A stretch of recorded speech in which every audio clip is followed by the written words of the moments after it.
Sophia Jewelry. Honor your story.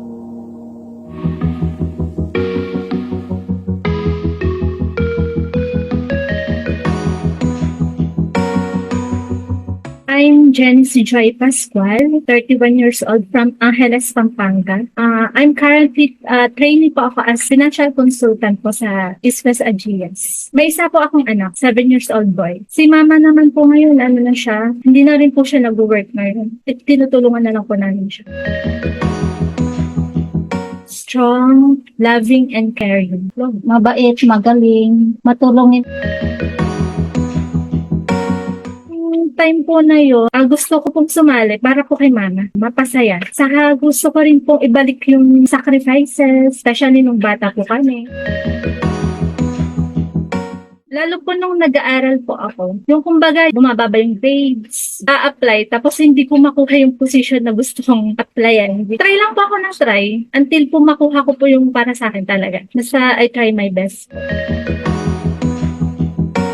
Sa anak ko po, paulit-ulit ko lang po yung i-remind sa kanya yung mga lesson na nakuha ko po kay mama. Pinapakita ko lang po yung positive po talaga ako sa buhay. Focus sa goals, saka huwag susuko. Hihikayat po sa mga co-workers ko po na focus po kami sa goal po namin, sales. Balang araw din po naman pwede rin po silang ma-promote. Depende po sa sipag at syaga.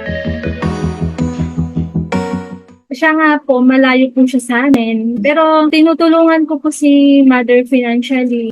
Kahit malayo po ako, at least nakasupport pa rin po ako sa kanya. Kahit hindi po ako present sa tabi niya.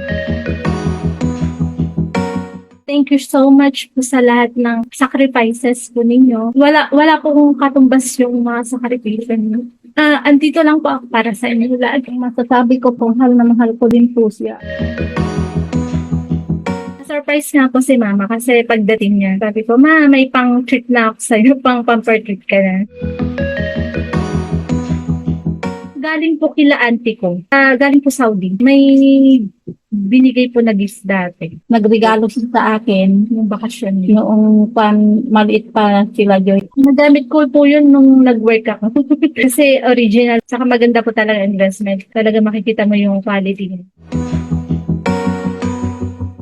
Yung earrings po na gold necklace. Necklace and earrings, mas valuable na pwede ko pong invest. May bibigay ko din po sa magiging anak ko. O kaya pag nagipit ko talaga, pwede po siyang isadla.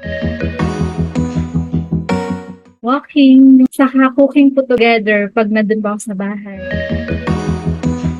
Thank you so much po, Sophia Jewelry, sa price po namin. Masaya po si Mama. Saka first time niyo po ma-experience yun. At sana marami pa po kayong matulungan sa mapasayang tao. Nagiging inspiration, saka more followers to come po. Salamat, madam.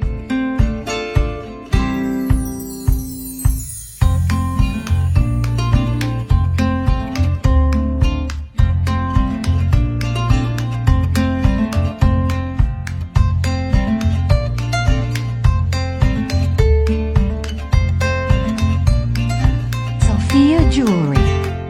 30 years of honoring your story.